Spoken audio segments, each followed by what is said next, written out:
Hey tubers, Redneck Brian here. Bit of a Craftsman LT2000 update.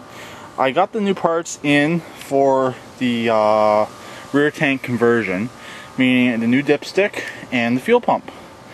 I didn't bother doing a video because they're just two small parts. If they weren't going to work, I would have did a video, but I put it all on yesterday and everything works fine. So I'm just going to demonstrate. I'm just going to show you what I've done. Here's the new dipstick. First up, I did do a video a while back on making one of these, or so I was asking about how to get one, and Mr. Redneck Josh said, "Oh, make one, just put a little stud in there and silicone it in." I did make one with the old dipstick tube, but it did not hold. So I found this one on eBay.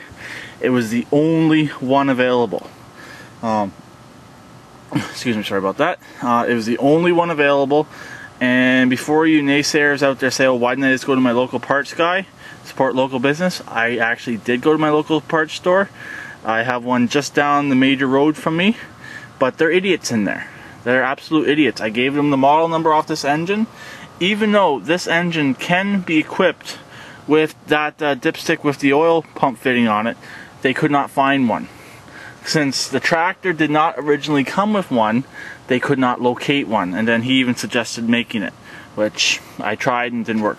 Also, a quick shout out to JAX86. He gave me a link to a website that I could get one of these at, but they would not ship to Canada. So that was round 2 down the tube. So I ended up finding this one on eBay. I actually did a Google search for dipsticks, and it actually came up with this site, this eBay store, and I found this one. It didn't actually even say in the description that it had this fitting right here.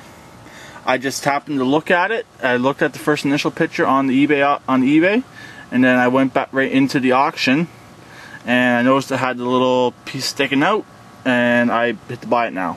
And I bought it immediately. Also, which was nice, is I actually had the engine's model number, so I have that now. I wrote them down, so if I ever do need to order a new one of these, I should be able to use that model number, because this engine actually came in a few different models of John Deere's, and most John Deere's, as you may or may not know, have rear gas tanks.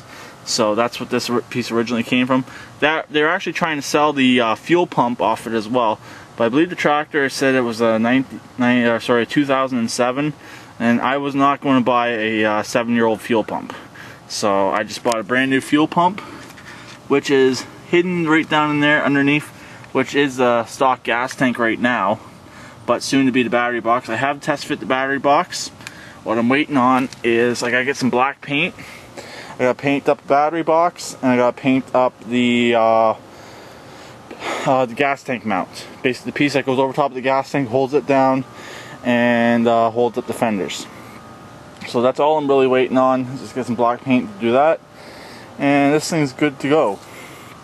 But also I've decided I'm going to put a voltage meter on this. So actually this model does not come with a voltage meter.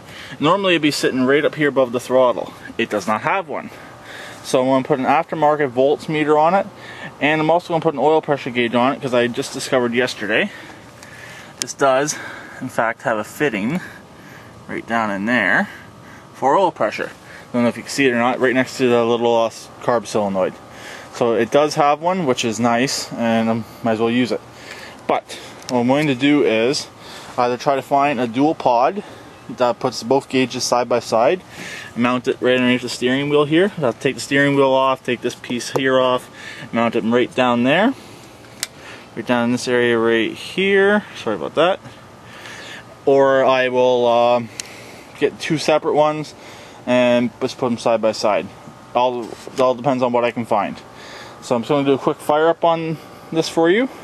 I do have the jumper pack hooked up because the battery is pretty low.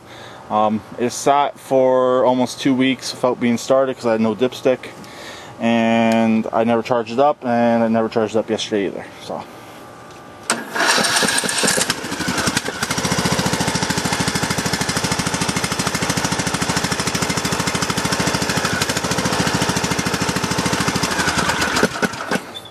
And that was actually no choke at all.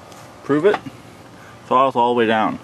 Starter sounds like it's a little teeny there for a second. It did rain last night quite a bit. I did have the cover on this, but maybe some moisture got under it. The only thing I dislike about the single cylinders is the tinniness in the exhaust. That's why I like the twins. They just have a cool sound to them.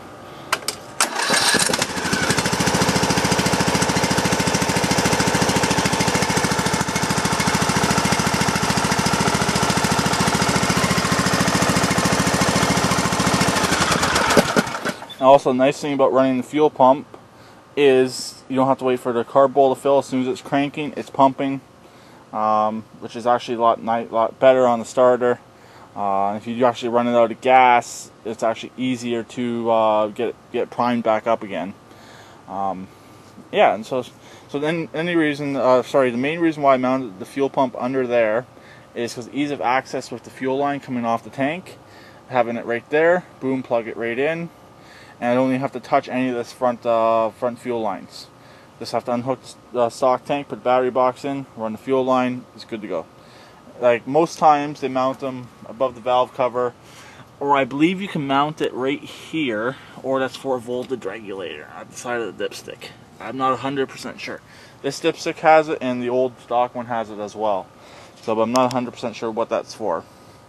But anyways, that's just a quick update on this. And for lights and stuff, I'm just going to put my rear blinking light on the back of it, and I'm going to run the line for that whenever I put the new fuel line in for the tank. And I think that's pretty much it for what I'm really going to do this. Oh, also I'm going to get the rear weight bar for this. Instead of wheel weights, I'm probably going to end up getting the weight bar. I do have wheel weights that will fit this, but I think the weight bar will be a little bit better. And also with the rear gas tank, the main reason why I'm running the rear gas tank is because the weight of the gas will help with traction as well in the winter. And I feel the battery's a better spot up under the hood, because if you get the engine fired up, heat off the engine will keep the battery warm.